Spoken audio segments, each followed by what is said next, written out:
kids. Today we will discuss adaptation in plants. What is adaptation? Adaptation is a process of adjusting to different environmental conditions. Now, plants can be broadly classified into two types: aquatic plants, terrestrial plants. Now, terrestrial plants are those which grow on the land, but they are adapted to different climatic conditions, like plants that grow in mountains, plants that grow in plains, plants that grow in coastal area, plants that grow in deserts, and plants that grow in marshy areas. Now, aquatic plants can be further divided. 1. Free-floating plants, fixed plants, and underwater plants. Now we will see a video on this terrestrial and aquatic plants. About plants in this module. Special features that allow a plant or animal to survive in a particular place are called adaptations. As adaptations of a plant for a particular region help it survive there, they make it equally difficult for the plant to survive in a different place. That's why certain plants are found in one region but not in another region. Plants can be broadly categorized into two types based on the habitat they are adapted to. They are terrestrial plants, aquatic plants. Plants that grow on land are called terrestrial plants. Terrestrial plants are adapted to different regions on land, such as mountains, plains, deserts, coasts, and swampy areas. Let us look into the adaptations of plants of these regions. Plants like the pine, fir, spruce, and cedar grow in mountainous or hilly areas. These plants are cone-shaped. This allows snow to slide off easily. These plants have needle-like leaves, which are covered with a waxy coating. This prevents damage to the leaves from snow. These plants have hard cones instead of flowers. Cones enclose the seeds and protect them from snow. Trees like the oak, elm, maple, and gulmohar grow in the plains. These trees can bear the heat of summer. During winter, they shed their leaves. Hence, they are called deciduous trees. Shedding of leaves helps them prevent water loss and survive in winter. When the season changes, they develop fresh leaves.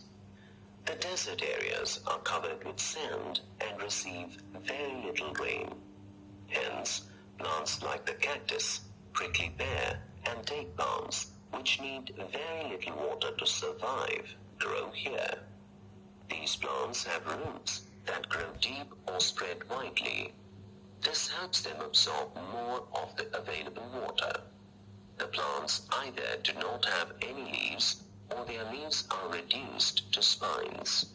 This prevents loss of water. Do you know why there are no leaves in the cactus plant? Because the leaves, they release very much water.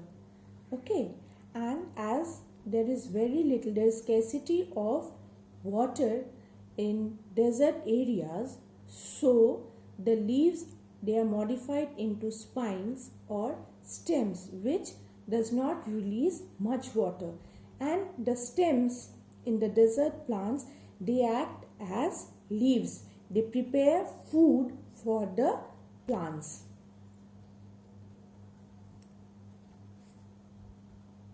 Through leaves. The stem of these plants is green and fleshy. It prepares food for the plant and stores water. Plants like the coconut, which can survive in salty soil, grow in coastal areas. The coconut palm has a fibrous and flexible stem which can withstand heavy wind and rainfall of the coastal areas. The fruits of the coconut palm have a a thick fibrous coat. This helps them float in water and get dispersed. Plants that grow in marshy or swampy areas are called mangroves. As the soil in swampy areas is filled with water, the roots of mangroves do not get air to breathe. So they have developed breathing roots which grow above the soil to breathe. Did you know that the Venus... Why the plants of marshy areas have breathing roots? You will write the answer to this question in your science copy. Flytrap and the pitcher plant are called insectivorous plants as they eat insects for food. Plants that grow in water are called aquatic plants. Aquatic plants are of three types. They are free-floating plants, fixed plants, and underwater plants. The water hyacinth and duckweed are examples of free-floating plants. These plants are not fixed to the soil. They float freely on water. Stems and leaves of these plants are light and spongy. This helps the plant float freely on water. The water lily and lotus are fixed plants. These plants have their roots fixed in the soil at the bottom of a pond. They have a thin, long, hollow, and flexible stem to reach the surface of water and withstand water currents. Their leaves are broad and flat, which helps them float on water. The leaves are covered with a waxy coating. This prevents the leaves from rotting. The leaves have small pores called stomata only on their upper surface, so that water does not block the pores.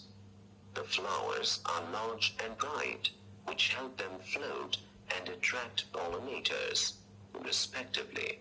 The tape grass and pondweed are examples of underwater plants.